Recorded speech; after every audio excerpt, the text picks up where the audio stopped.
और आइए अब बात करेंगे प्रधानमंत्री नरेंद्र मोदी की, जो ब्रिक्स में मौजूद हैं। ब्राजील दौरे पर प्रधानमंत्री नरेंद्र मोदी ब्रिक्स शिखर सम्मेलन में शामिल होने के लिए पहुंच गए हैं और ऐसे में देखिए ब्राजील में प्रधानमंत्री नरेंद्र मोदी का भव्य स्वागत हुआ। जी, ये सुना आपने।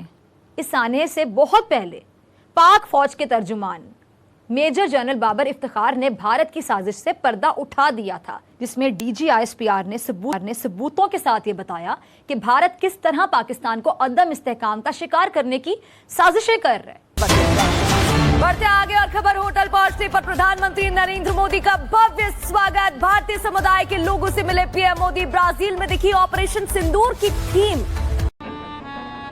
बहुत ही महत्वपूर्ण शिखर सम्मेलन में शामिल होने के लिए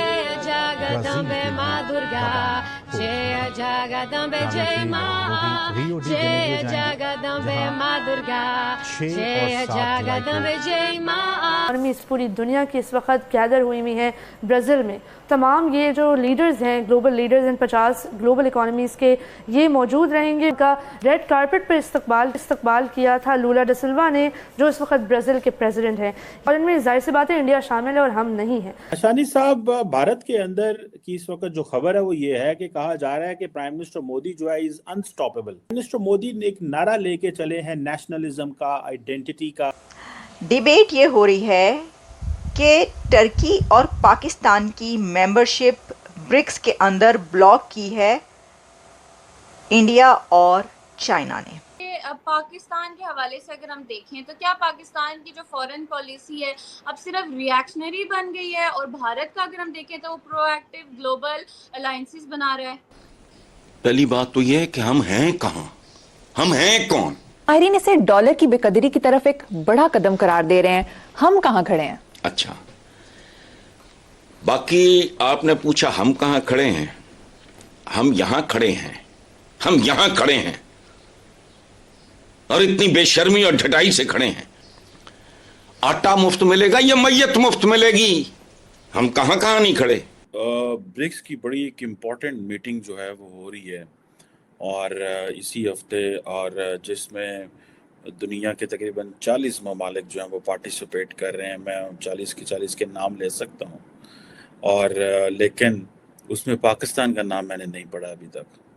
हो सकता है पाकिस्तान की चुपके जो है किधरिया पड़ गया हुए होते, ठीक है, किसी जो वहाँ पे समंदरी या कश्ती पता नहीं कैसे पहुँचा होगा, लेकिन सारी दुनिया इकट्ठी हो रही है। और आपको पता है ब्रिक्स बेसिकली जो Brazil, Russia, India, China and south Africa 5 ममालिक जो हैं, ये एक इनके ग्रुप है जिसकी बातें ये चल रही हैं कि वो इसको एक्सपैंड करने जा रहे हैं। और मज़े की बात है, ना पाकिस्तान के एक्सपेंशन में नाम है, किसी चीज़ में नाम नहीं। प्रधानमंत्री नरेंद्र मोदी, और देखिए किस तरह से भव्य स्वागत किया गया। 5 तस्वीरों के जरिए हम आपको दिखा रहे हैं प्रधानमंत्री का ये भव्य स्वागत।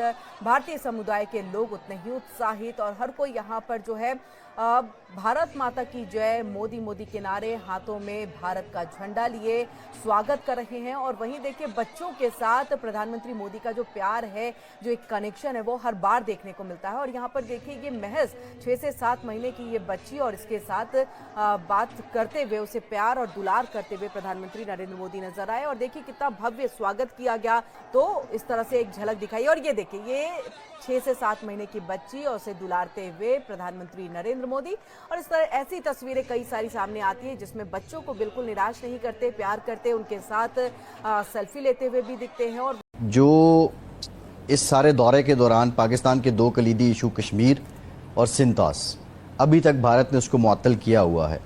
हमारी अचीवमेंट्स क्या रही हैं और हमारा प्रेशर भारत को ये सिंतास मुआहिदा बहाल करने पर अभी तक मजबूर क्यों नहीं कर सका। वहाँ पे ये मोदी साहब के करीब हैं, और दूसरा ये है कि मोदी साहब चाहते हैं कि इनके साथ भी हमारी बायलैटरल रहना चाहिए। देखिए ब्राज़ील साउथ अमेरिका का सबसे बड़ा मुल्क है, और बायलैटरल रिलेशंस भी मौजूद हैं।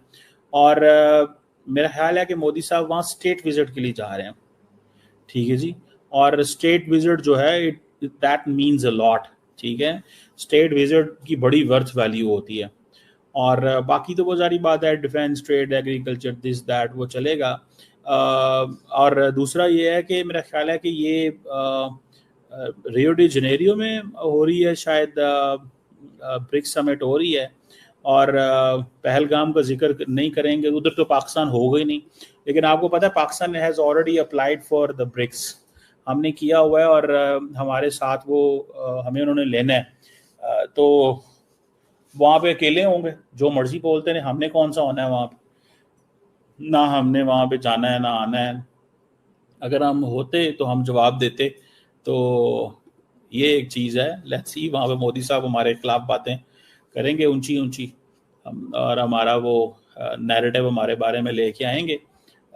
लेकिन एक चीज़ है कि क्या, कैसे, कब, किधर क्या होगा, टाइम ही बताएगा, अभी तो देखते हैं। लेकिन नमस्कार दोस्तों फाइनली पीएम मोदी पहुंच चुके हैं ब्रिक्स के लिए ब्राजील, जहां पर पीएम मोदी का बिल्कुल रेड कारपेट के साथ दोस्तों भव्य स्वागत किया गया। लेकिन वहां पर जो इंडियन डायस्पोरा थी, उन लोगों ने तो दोस्तों चार चांद लगा दिए। ब्राजील की तरफ से पीएम मोदी के लिए जो स्वागत हुआ दोस्तों, दुनिया देखती रह गई। लेकिन उसमें इंडियन डायस्पोरा का होना, चीजें तो सिर्फ हमारे देश के प्रधानमंत्री कहीं भी जाते हैं तब देखने को मिलता है, अन्यथा किसी भी देश के पीएम के लिए इतनी बड़ी भीड़ नहीं लगती है। दोस्तों इस बार के ब्रिक्स कुछ खास है, जहां पर पीएम मोदी के लिए एक भव्य डिनर का आयोजन किया गया है ब्राजील की तरफ से। इसको सुनने के बाद तो पूरी दुनिया पहले से ही हैरान है। लेकिन दोस्तों ब्राजील में पीएम मोदी का जिस तरीके से वेलकम हुआ, दुनिया देखती रह गई। यहाँ तक कि ऑपरेशन सिंदूर के पोस्टर भी लगाए गए थे। इसको देखने के बाद पीएम मोदी ने भी उस चीज को प्रेज किया। वो इंडियन डायस्पोरा से मिल रहे थे, तो दोस्तों उस समय उन लोगों ने ऑपरेशन सिंदूर की तस्वीरें दिखाई पीएम मोदी को, और साथ ही भारतीय रीति रिवाजों के साथ दोस्तों नमस्कार के साथ पीएम मोदी का ब्राजील में स्वागत हुआ। तो ये वाकई हमारे देश के लिए गर्व की बात है। वीडियो अच्छी तो वीडियो को लाइक और शेयर कीजिए, और चैनल को भी सब्सक्राइब कीजिए। देखें, इसमें थोड़ा सा आपको पता होना चाहिए कि हम जारी बात है साइलेंट रहते हैं। उसकी वजह क्या है कि क्या करें। देखिए, इंडिया तो इकोनॉमिक टाइज बहुत ज़्यादा है उसकी, ठीक है, कारोबार करता है। हम कारोबार नहीं करते लंबा चौड़ा, जो कि हमें करना चाहिए। कारोबार करेंगे तो रेलिवेंस बढ़ती है, वैल्यू बढ़ती है। हमें कारोबार करना चाहिए, ये है हमारी वो चीज़ जो होनी चाहिए, एक बात। दूसरी बात जो इसमें जो चीज़ है वो ये है कि इंडिया अपने ताल्लुकात तो बनाना चाहता है, लेकिन India doesn't do all that for itself. India does it for अपने उसके लिए भी तो करता है, चाइना के लिए भी तो बहुत कुछ कर रहा होता है। और देन इंडिया ये भी तो समझता है कि हम एक इंडिपेंडेंट बड़ा मुल्क हैं, हमें अपना भी तो असर रसूख होना चाहिए। अगर हमारा चाइना के साथ भी कंपटीशन ना हो, पाकिस्तान के साथ भी कुछ नहीं करना, तो वैसे ही इंडिया अब एज ए ग्रेट प्लेयर के तौर पे इमर्ज कर रहा है। तो वो समझ रहे हैं कि ये जो ग्रेट पावर प्लेयर है, ये हमें इसकी वो करनी चाहिए, कोई ना कोई इसकी रेलेवेंस वैल्यू हमें होनी चाहिए। सो इस चीज़ में हमें ज़रूरत पड़ती है जंग के दौर में इंडिया के ख़िलाफ़। तो वो हमें सपोर्ट मिल गई थी। आपको चाइना ने, तुर्की ने, आज़रबाईजान ने सपोर्ट दे दी खुल के, और बाकी दुनिया खामोश रही, साइलेंट रही। The job is done. इस चीज़ का इंडिया को बहुत गुस्सा है कि एटलीस्ट हमारे साथ कोई मुल्क क्यों नहीं खड़े। इसीलिए ये